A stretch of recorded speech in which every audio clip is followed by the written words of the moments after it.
Her official name is Contessa Matilda, and she is Secretariat's great-granddaughter.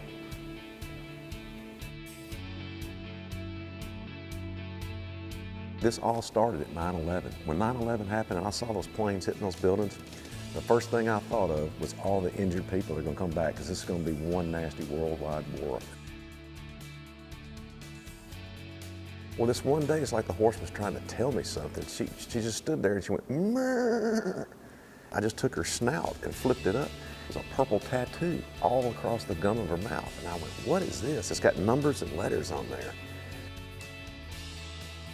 He said, "Well, I'll be darned, John." He goes, "She is in our system." He said, "Her official name is Contessa Matilda, and she is Secretariat's great-granddaughter." He said, "I've got that horse winning the Chicago Derby in 2007 at Hawthorne Racetrack in Sarasota, Illinois."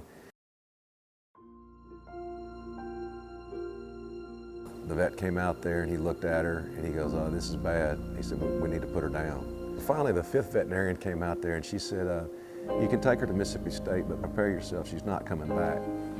So I got a truck and a trailer and we took her down there, and my heart was just sinking the whole way, you know. We hadn't been there 5 minutes, and this lady pulled up in visitors parking, and she just happened to see Matilda coming off that trailer in the parking lot and that muscle atrophy in her left hind quarter. And she did a 180. She walked right up to me and looked at Matilda, and she goes, "I can tell you right now, with over 95% certainty, that horse has EPM disease." She goes, "I am Dr. Costa from Argentina. I just landed at the airport 20 minutes ago. I am the world's #1 expert in this disease, and I'm going to use your horse as my example."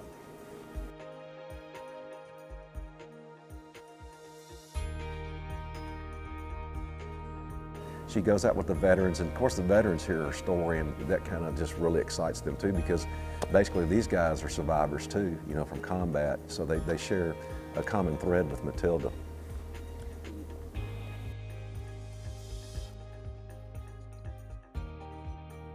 He goes, "It does work." He said, "I get the same kind of feeling I did in combat with the adrenaline, and then she lets me come into her space and put my hands on her, which means she's saying that I'm okay, and I'm not a threat to her. She's not going to be a threat to me." So it works like that. There's a horse that was out there in the middle of a cow pasture dying, and now she's still living. All these other people said to put her down, so it's, believe me, there's a spiritual victory in that. Just want me to say our little prayer, Nancy. Thank you, Lord, for our Contessa Matilda, her place now and place in the future. And she's no cadaver horse. Pray your continued healing hands on her.